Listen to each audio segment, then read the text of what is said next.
Good shot. Hey guys, welcome back to Triple F Shooting. Today we're going to be looking at a Cricket, can I borrow that? 22 rifle. So this is an excellent youth rifle, and today to demonstrate that rifle, we have the Triple F Nephew. So, I almost said his name. What we're gonna do today is have Triple F Nephew shoot the thing a little bit, give us some of his impressions. He's already got to shoot a little bit off camera just to make sure he's comfortable with it, so we're gonna wait that out. I guess it's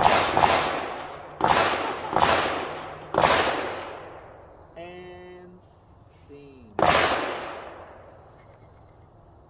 That guy literally hasn't been shooting for the past like 20 minutes.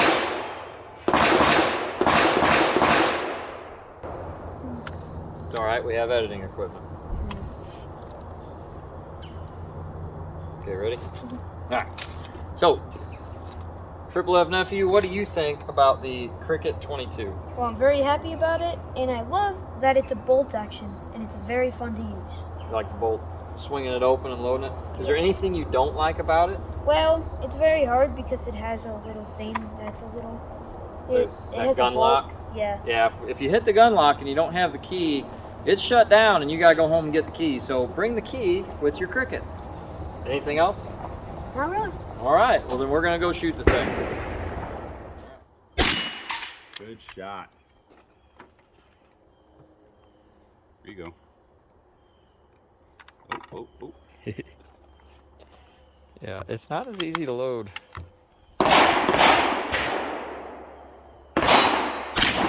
Oh, just barely. Don't let it stand.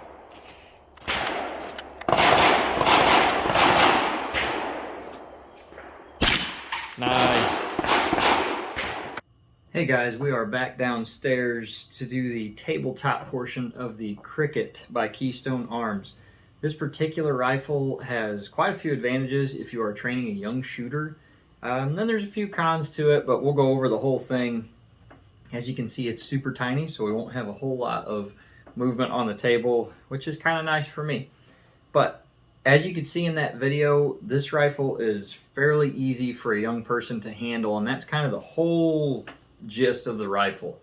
It is made for young kids to go out and plink, which is great because that's super important to get people involved in shooting, especially young people, because education is generally way more effective than scare tactics. If you have a young person that you're wanting to get interested in shooting, this is a great place to start. So let's get into a few of the features really quick and just kind of go over what makes this thing helpful, and then we can kind of talk about what maybe isn't so good. So first off, the biggest benefit is the price. We bought this about, oh gosh, it's been like 8 or 9 years now, and the rifle started off as pink, so I'll clip in a picture of that. Aww. We actually bought it for a niece. She was around 9 years old at the time. She is now 17, so yeah, it'd be about 8 years. The rifle worked out really well for her, but she has far outgrown the thing, which is one of the cons. But you can see it's fairly easy for a young person to handle, which is kind of the whole point. You want their shooting experience to be a fun time, not something where they're handling, you know, a 12-pound rifle that stomps their shoulder and scares them. So this is a great entry point. The size and weight are great for little guys. I think this thing comes in at just maybe, it's got to be under 5 pounds. I'll get an actual weight popped up on the screen here, but it weighs almost nothing. Very short length of pull for those smaller statured individuals. Got a bit of a cheek pad to get them on plane with the sights.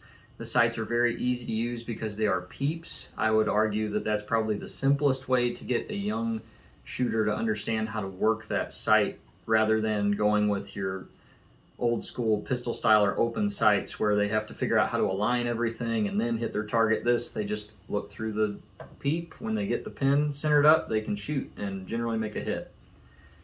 Trigger pull on this thing isn't anything to write home about, but it's a kid's single shot rifle. They're probably not going to be a trigger snob right off the bat. The bolt is very easy to work. There is no feed ramp, so the individual shooting actually has to load the bullet into the chamber. So I'll get a clip into that too, because that can create some headaches for a young person. You know, they're maybe not used to handling a little 22 round. They're not quite dexterous enough to get that thing in there every time. So we'll go through that too. Go ahead. Okay. All right, good hit. Nice. Okay, once you've closed the bolt up, you actually still cannot fire this gun at all. You have to pull a plunger, which is kind of a secondary safety feature. So once the individual has the round loaded, they still can't shoot. They're completely safe until they cock the plunger, which this is just like a spring-loaded firing pin that's extra manual. So once they've got that cocked, they can fire away. You have very, very basic sights. They are all blacked out. Again, peep sight, standard ramp front. You do actually have drill and tap mounts if you would like to put a scope on this thing. I think they sell them outright with a scope, and then they also make a couple different models that are kind of super cooled up for the young people, where you've got bipod and kind of a sniper stock and a big scope and everything. So if they're into that sort of thing, you can play that game too. One thing that will ruin any young shooter's day with this gun, as you see here, you have this funny little pin underneath. Hopefully I get that centered up decent for you, but this pin, I can't push it right now because the bolt's in the way. If I pull my bolt to the rear and hit this pin, it did not come back down. I now have a large brass rod sticking up into the action, meaning I can't shoot anymore, which my nephew found out fairly quickly. That ruins the whole range day, especially if you don't have the key. The key is special and specific to that style of lock, so you'd better bring this with you if you think that button may be engaged. And with young shooters, if their hands are anywhere down here when the bolt's open, there's an excellent chance you're going to engage that key. And if you don't have it, you will shut your entire range trip down. As you can see, I just tried to run it again. But take this little guy, it has a specific pattern. Insert that, unlock it, and now we're good to go. So hopefully any of that was on camera. But that's really the only downside, and you could kind of configure that as a good thing too, because if I want to make this rifle completely unusable, I open the bolt, hit that button, so there is no chance that whoever I am teaching to shoot or out at the range with at the time, they can't fire a round off. So kind of a nice thing. Where this gun does not shine is also sort of in the price point. Because it's only about $120, it may have gone up since then. When we purchased it 8-9 years ago, it was somewhere in the realm of $90, so that was pretty cool. But because it is less expensive, I would not expect this thing to be, you know, any kind of amazing tack driver. It seems to have plenty good accuracy, probably about out to 25 yards, especially for a new shooter where things like this are your primary target. It's also really important, just as a side note, now that I'm holding this up, with a young shooter, it's kind of important to have targets that are fun to shoot at. Shooting at paper is neat if you're trying to get targets laid out. We're very lucky at the range that we belong to have steel targets that you can shoot. You get that instant gratification, like, yep, I hit that thing. As you can see in the video, 22 long rifle does not always knock down the drop plates.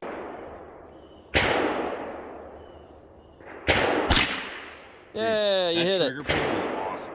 But you get a ping, you get movement, that keeps them engaged and having more fun. But wouldn't exactly call it a tack driver. You're probably not going to have the individual shooting at more than 15, 20 yards anyway. We can get into more of that theory in a minute. But the gun isn't exactly made super duper well. It's not bad. It's almost entirely plastic, and this is a drop-in as most standard bolt actions, but I don't know if it'll come across on camera. You can at least hear it. It's only got, as far as I can tell, one bolt holding it into the actual stock, and that thing has it's a Torx head with a special stud inside where you need to buy a particular driver to be able to tighten this thing up. So I haven't purchased that yet. We've had this for like 8 or 9 years. It hasn't been shot much, but you can see that it's fairly loose and wobbly in that stock. I believe this point is for sling mounts because it matches up very well to that one. So that's what I'm guessing that is. So not a huge fan of that. Doesn't really inspire confidence. I've never had an issue with it, but something to note. And that's really the only cons that I can come up with on this thing. It has been very reliable. It has always gone bang, given that you have decent ammo in it, and every kid that we've ever let shoot it really enjoys it. So with that, let's get into kind of little side note of teaching young people how to shoot.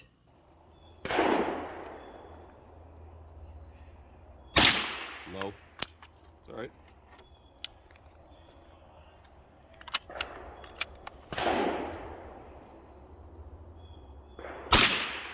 Slow down. Yeah, no. Oh, It's all right. There you go. Just make sure it's pointed down range.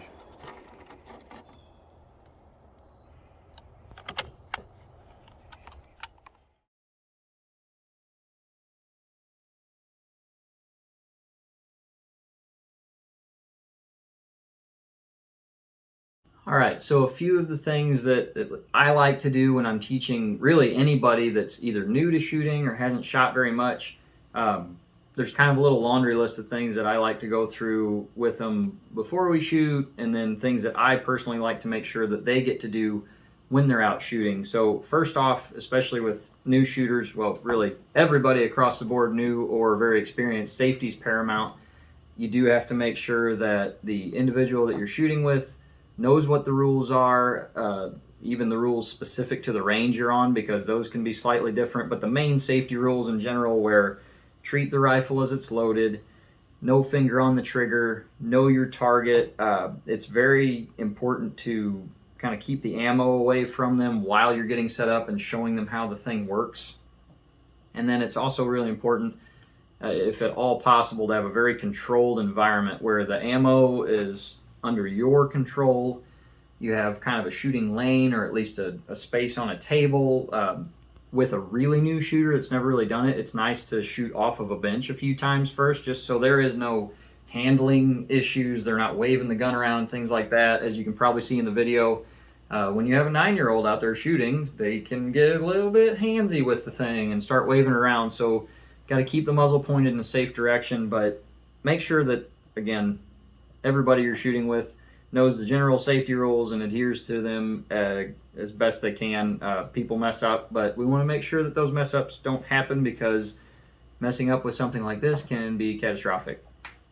So now that you got safety out of the way and you're in kind of a decent area to shoot, kind of touched on it earlier, but make sure that it's fun. Like, if you take a new shooter out and hand them something that either A, is unmanageable to them, like I wouldn't take that 9-year out, even though he would think it would be awesome to shoot an M1 Garand. That's not the first thing I'm putting in his hands. The thing is too heavy, kicks fairly stout, and it's just not a good starter rifle. So getting started, you want something light that they can handle, that doesn't recoil a ton, so they can actually enjoy shooting before they start working into all the other mechanics. Also, I don't generally take my nephew out to go do like drills and things like that, where you're really working on specific fundamentals down to timing and things like that. Some people, that's not fun. It becomes more fun the better you get at shooting, and you kind of keep challenging yourself, but you have to remember you're dealing with someone brand new to it. So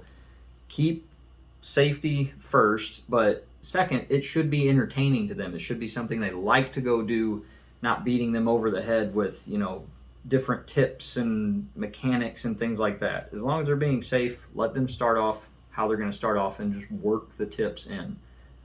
We didn't put all of it on camera, but when we were out shooting with the nephew, he started fairly lean back and kind of his stance wasn't the best. So we just kind of let him shoot a little bit, worked into that, and by the end of it, he was hitting targets with ease and dropping the entire rack without missing a shot. So don't hit people with too much right off the get-go. Keep it fun. Which brings us to our next point. If they're new, leave your judgments kind of off to the side. You can joke around and have fun. It depends entirely on the person you're shooting with, but you should be encouraging. this is a sport and a tradition that you want them to be involved in, because the more people you get involved in it, the better off we are in the future as far as keeping this kind of thing going.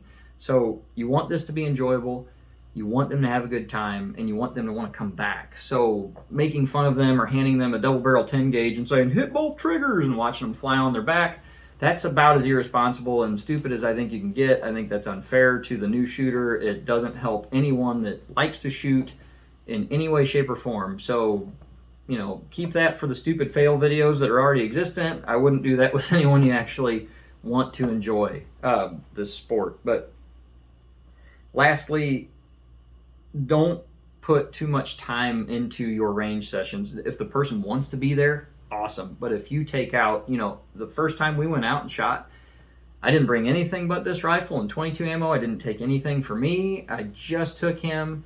We shot for a total of 10 minutes, and he was like, okay, I'm done. I'm like, all right, cool, let's get out of here. Because if you force them to do stuff you don't want, you know, all within reason.